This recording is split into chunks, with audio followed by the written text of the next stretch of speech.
नमस्कार. आज लेक्चरमध्ये पाहणार आहोत चार्ल्स वूडचा खलिता, जो शिक्षण क्षेत्रामध्ये सगळ्यात महत्त्वपूर्ण मानला जातो.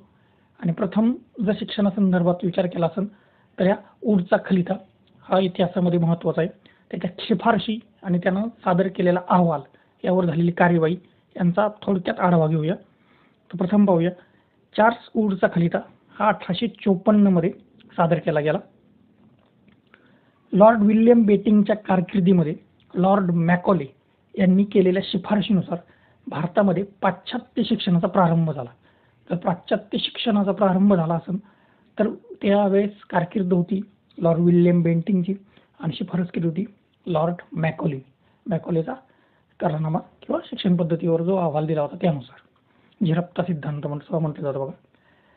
आणि पाश्चात्य शिक्षणाचा प्रारंभ झाला ह्या लॉर्ड मॅकॉलेनं केलेल्या शिफारशीनुसार. पण सरकारकडून यांना अपुरा पैसा मिळाल्यामुळे या मॅकॉलेची योजना काही यशस्वी झाली नाही. देशी आणि इंग्रजी शिक्षणाच्या चौकशीसाठी ब्रिटिश संसदेने एक समिती नेमली. या समितीमध्ये अलेक्झांडर डफ, सर चार्ल्स ट्रॅव्हलिन तसंच जॉर्ज मार्शमेन हे शिक्षण तज्ज्ञ होते.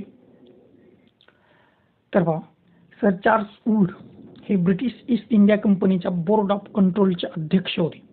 त्यांनी समितीच्या अहवालानुसार शिक्षणविषयक एक योजना तयार केली आणि कंपनीचे गव्हर्नर त्या होते लॉर्ड डलहौसी यांना 19 जुलै 1854 मध्ये ही योजना सादर केली. त्यांची ही जी योजना त्यांनी सादर केली 19 जुलै 1854 ही योजना भारतातील शिक्षण पद्धतीचा शुभारंभ असं म्हणून मानलं जातं.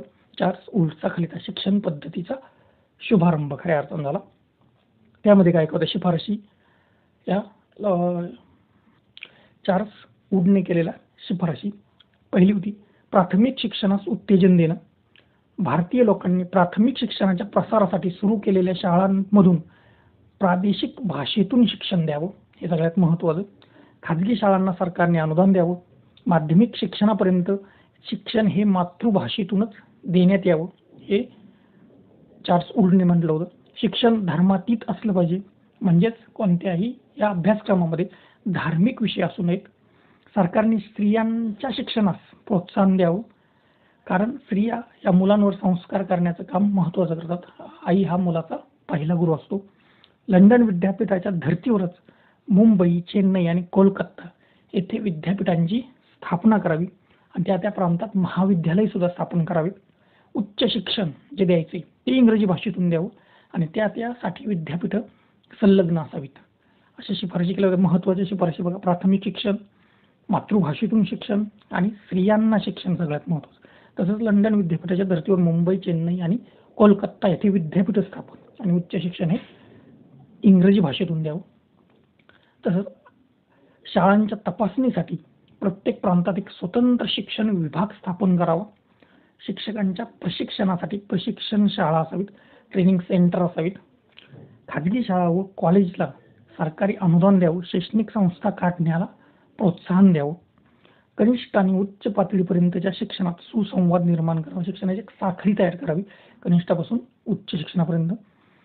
विविध स्तरावर शैक्षणिक शिष्यवृत्ती ठेवावी. शिष्यवृत्तीची ही शाळा व कॉलेजसाठी स्वतंत्र इमारत असावी. शाळा व कॉलेजच्या खर्चाची नोंद ठेवावी. तर बघा, शिक्षकांसाठी प्रशिक्षण ट्रेनिंग सेंटर असावेत, हे एक महत्त्वाचं. खाजगी शाळांना सरकारनं अनुदान द्यावे आणि शैक्षणिक संस्था काढण्यासाठी प्रोत्साहन द्यावं. कनिष्ठ आणि उच्च पातळी शिक्षणामध्ये एक साखळी तयार करावी. तसंच शाळा व कॉलेजसाठी स्वतंत्र इमारत असावी. शाळा व कॉलेजच्या खर्चाची नोंद ठेवली जावी. आणि या चार्ल्स वूडचा शिक्षणविषयक अहवाल म्हणजेच Magna carta of English education in India अशी त्याची प्रशंसा केली जाते, असं त्याला म्हटलं जातं. Magna carta of English education in India.